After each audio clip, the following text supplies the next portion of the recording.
What's up, everybody, and welcome back to GIZORAMA's YouTube channel. I'm your host, Johnny Ohm, and today we're going to be playing a little bit of a game called KHOLAT.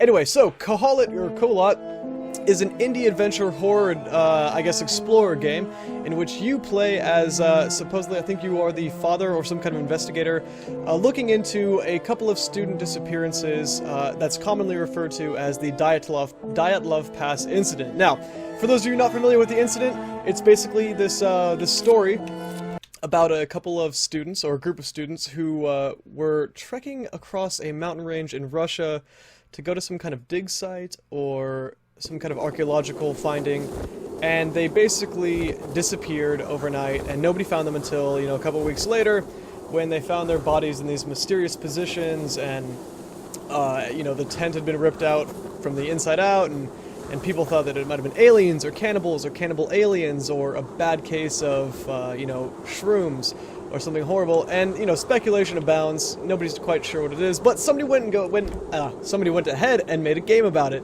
This game does happen to be made, or brought to us by IMGN.PRO, or IMGN.PRO, and they are a self-published game, it is a self-published game if I'm not mistaken. But let's get right down to it. So, as you can see, the world itself is actually quite beautiful. It's this, what you think Russia looks like, besides the Kremlin. Snowy, cold, unforgiving, and probably drives you to drink. But what we're not seeing, or what you're not seeing yet, are the kind of creepy things that you'll catch up on along the way. A few of them being these pillars, and other things being these etched-in coordinates. Now, the game itself is actually really limited in things you can do. So you can walk, you can crouch, you can zoom ahead a little bit to get that blurry, cleared up effect, and you can jog. On top of that, you can bring up your compass and your map. For those of you that don't know how to use a map or a compass, I guess you're just a little screwed. Should have been a Boy Scout or a Girl Scout. But for the rest of us who know how to use compasses, and I'm pretending like I do for now, these coordinates actually can come in handy, as you'll see them sketched right there on the map. So, anyways, the goal here is to actually find the encampment, right? So I'm looking for, my son or my daughter or the batch of lost students, and you kind of have to feel your way around this rather unforgiving world. So a few times you're going to come across weird shit like this. Now, I've already been through here, so the animation already played, or the cutscene already played. But basically, I touched this rock, all the rocks floated, these things went up into the sky, and it was freaky as hell. You see a bunch of these shadowy things run off into the tundra, or the forest, and you catch them occasionally standing around and whinging at things. So I'm actually trying to find... I've been up to the tower, and it's scary, so I'm not going back. But basically, I'm going to go and try and walk in a direction I haven't gone yet. Now, a few things about the game. You're not alone, right? So there are these things in the forest that kind of walk around with you. They're these wraith, shadow-like creatures. I'm not entirely sure what they are supposed to be, but it's suggestive that they could be aliens, they could be ghosts, or they could be the spirits of cannibals. There is some kind of mythological aspect going on. Now, along with the game itself, there are these journal entries. And they are some of them are voiced, most of them are voiced. I'm trying to find the non-voiced ones so I can talk. The human being. Stop. But it speaks to a bunch of different concepts, and they're kind of all over the map. There's human experimentation notes, there's UFO sighting notes, there's notes from the actual students themselves. I set out the and it gets kind of confusing, but it adds a nice touch, and it is rather creepy. Now, I should mention that this is actually voiced by Sean Bean. And I'm actually surprised I've played this long without my character dying, but sorry, Sean. But no, having such a well-known voice, do your game's acting for you is fantastic. It really does add to, I guess, the immersion of the game. I don't ever consider him Russian per se, but it still is pretty fantastic. Now, a lot of the game, ooh, see, look at that, I love this. I first noticed this in The Witcher 3, but trees actually moving with the wind. It's fantastic. That gets me every time. Anyway, so a lot of the game's attention went into the look of things, the graphical orientation of each map. what am I trying to find here? I cannot remember. It is kind of annoying that you can either stumble and run and then have to catch your breath for 30 minutes, or amble slowly for the rest of the map, but, you know, it's part of the horror aspect. You shouldn't be allowed to run away, right? And so, yes, this is all very typical. This is how dark it always is. It actually varies.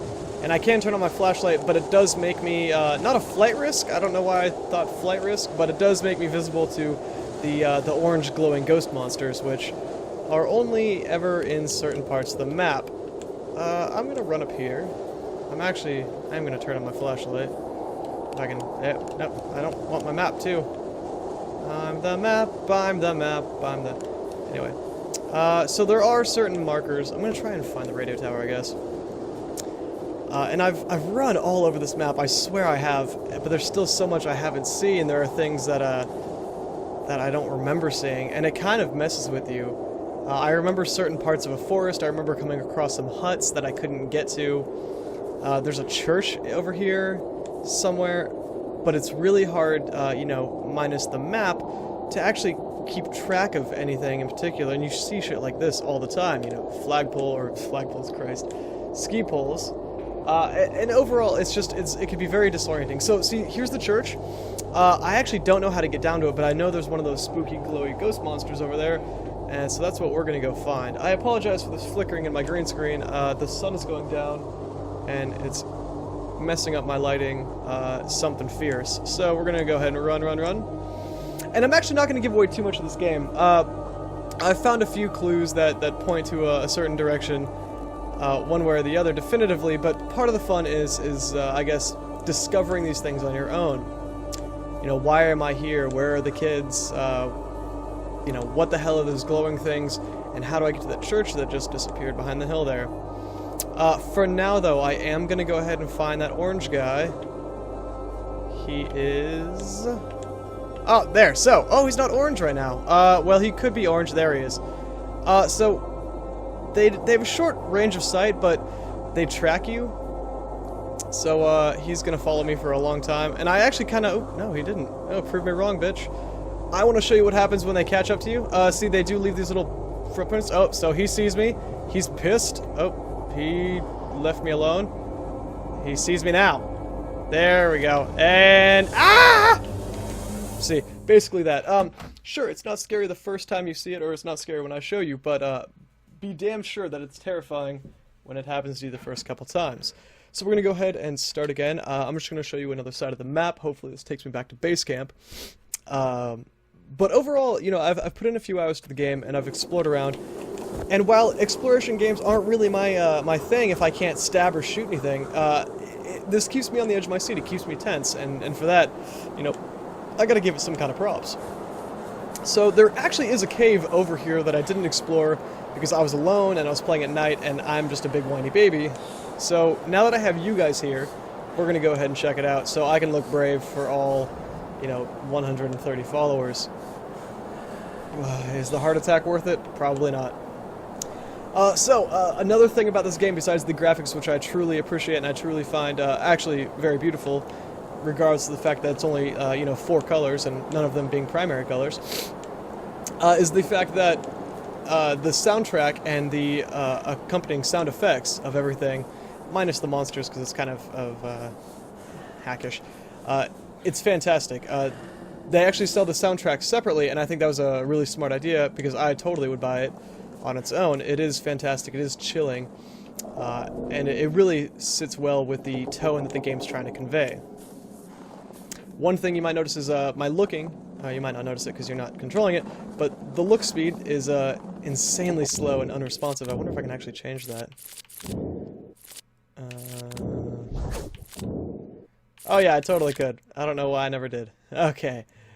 We're gonna look around a little faster now. Oh, I didn't save settings, fuck it. We're going to back play. Alright. But again, so this isn't a game that you play for, you know, new... Ooh, spooky sound. For new and innovative ideas. Everything here's been done before. You know, you want to play a game where you have to hide from people, play Dark Descent. You want to play an adventure exploration game, play Myst, I guess. You know, talking about the classics, nothing new is being done. We're hashing out old ideas. But that's just fine, because these old ideas are brought together in this really cool, I get it, don't worry, this really cool, this really dark, this really mysterious environment. So I do remember this overpass. I call it an overpass. One thing I'm afraid of are wolves, but I'm not sure that wolves actually exist in the game. Their little howls do. I just don't want to get torn up. And you'll see these things as well, these little marker sticks. Now, these speak of a native tribe, a native group that might be stalking the kids, that may have had some hand in their disappearance. You don't know until you check it out further. But, oh, that's cute. There is a lot of mystery to be had here, and it's actually fairly exciting a lot of the time. A little frustrating if you come across an area that has shallow shallow snow that you can fall through. You'll die a few times like that, I can almost guarantee it. There's no warning, there's no preamble, there's no instruction to not do it. They just expect you to not be stupid and to trust your footing. Now, I'm not sure what's over here, but I don't think I've been this way yet. Now, at certain parts of the game, you can find these little pickups, these little journals. Now, whenever you do find one, the game kind of saves there, lets you respawn there when you die or if you die. But each of these journals, as I mentioned earlier, is voiced by a student or another main character, like a doctor or some kind of technician or something. And they definitely help when it comes to setting the tone. Things get pretty screwy. I think there's even talk of like an escaped convict or something. Yeah, like I said, parts of it feel all over the map. A little bit of it feels kind of inorganic, a little bit tired, I want to say. But, I'm waiting for them to tie it all together, and I have faith that they will. So far it's too good to assume it's going to fall to pieces just because they bit off more than they could chew. Minus this whole not being able to jump thing, which pisses me off to no extent. To no end. Extent, Jesus. Can you tell it's been a couple of weeks since I filmed one of these? Like I said, I do apologize for my absence. I was busy growing a beard and sweating in the summer heat. So you'll have to forgive me for that. And if you don't forgive me, then screw off. I don't like you anyways. And I hope you get stuck in this wilderness. Okay, so I've actually already been here. Damn, I was looking to find the cave, but this is the spooky tree. This is actually the only site, part of the game, where I found a glitch, and that's when I fell through the map. So that's the only glitch I'd ever have to report. But I like this tree because it's got some shit on it, I believe. Where was it? Oh, yeah, okay, so... you see some clothing tied to it. There's a boot over there that you can zoom in on. Ooh, spooky boot. And it's tiny things like this. Like suddenly, it's not snowing in the vicinity of the tree, it's snowing around it, and you can see more directions. Right? So it's little touches like that that really kind of start to mess with you as you get deeper into the world of KHOLAT, or the Dyatlov Pass. I always thought it was Dyatlov, and then I realized I might be dyslexic. So, there's that too. I'm gonna go ahead and find a high point. By high point, I mean like directionally. And give you guys kind of a bigger view, a larger view of the world, if I can. Like I said, there's no jumping, so my climbing ability is limited strictly to flat plains and slow inclines. But that's okay. I'm not complaining.